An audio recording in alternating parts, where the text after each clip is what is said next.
আসসালামু আলাইকুম। আমি একজন মধ্যবিত্ত পরিবারের সন্তান। সুদীর্ঘ ৩০ বছর থেকে বাংলাদেশে বসবাস করতেছি। এতটা জ্ঞানী ব্যক্তি আমি না যে আপনাদের ২-৪ লাইন জ্ঞানের কথা বলবো। আসলে আল্লাহর রহমতে ভাগ্যক্রমে কিছু ভালো মানুষ এবং জ্ঞানী মানুষের সাথে চলতে, চলতে যতটুকু জ্ঞান অর্জন করেছি, ততটুকু থেকেই নিজেকে পরিবর্তন করার চেষ্টা করি। সেই চেষ্টা থেকে আমি যেটা বুঝলাম, তার পাশাপাশি সামাজিক যোগাযোগ মাধ্যম, ফেসবুক, ইউটিউব এবং নিউজ পত্রিকা, টেলিভিশন, সংবাদ মাধ্যম থেকে যতটুকু দেখে বুঝতে পারছি, ততটুকুই আপনাদের সাথে শেয়ার করার জন্য চেষ্টা করি। আসলে পবিত্র রমজান মাস মুসলিম জাতির একটি ইবাদতের মাস। দেখতে দেখতে রহমতের ৬০টি দিন পার হয়ে গেল। আসলে পবিত্র রমজান মাস অন্যান্য দেশে ইবাদতের জন্য আসে। আমাদের দেশেও আল্লাহর রহমতে মুসলিম জাতি হিসেবে পবিত্র রমজান মাস একটি ইবাদতের মাস হিসেবেই নেওয়া হয়। কিন্তু আমাদের বাংলাদেশে পবিত্র রমজান মাসকে বলা চলে যে ব্যবসায়ীদের জন্য এটি।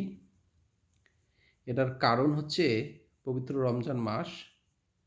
পবিত্র রমজান মাসকে ৩টি ভাগে ভাগ করেছে এদেশের ব্যবসায়ী শ্রেণী।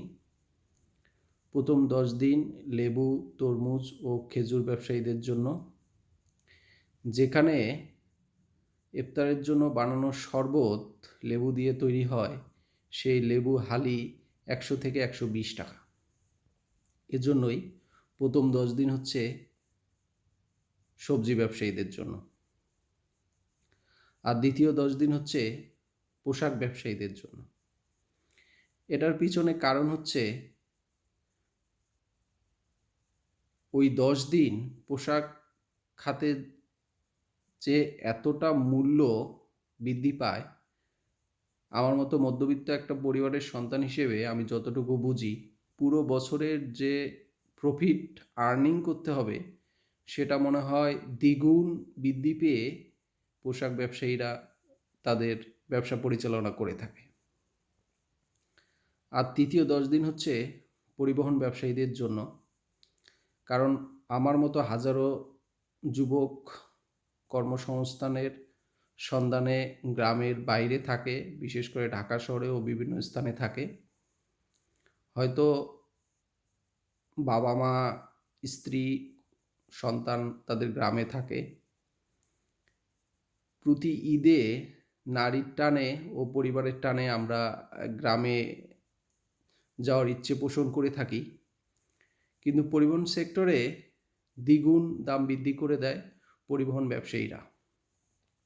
এজন্য লাস্ট কিছুদিনে ফেসবুক, ইউটিউব এবং নিউজ থেকে আমি যেটা বুঝলাম যে আসলেই যে বলে আমাদের দেশে পবিত্র রমজান মাস ব্যবসায়ীদের উদ্দেশ্যে, আসলে কতটা যুক্তিসঙ্গত আপনাদের সাথে একটু শেয়ার করলাম। আশা করি আপনারা বুঝতে পারছেন। বিশেষ করে মধ্যবিত্ত শ্রেণী যারা আছে, তারা আসলে না পারে বলতে, না পারে সইতে। তাদের কষ্টটা আসলে বুকের ভিতরে পাথর হয়ে জমা হয়।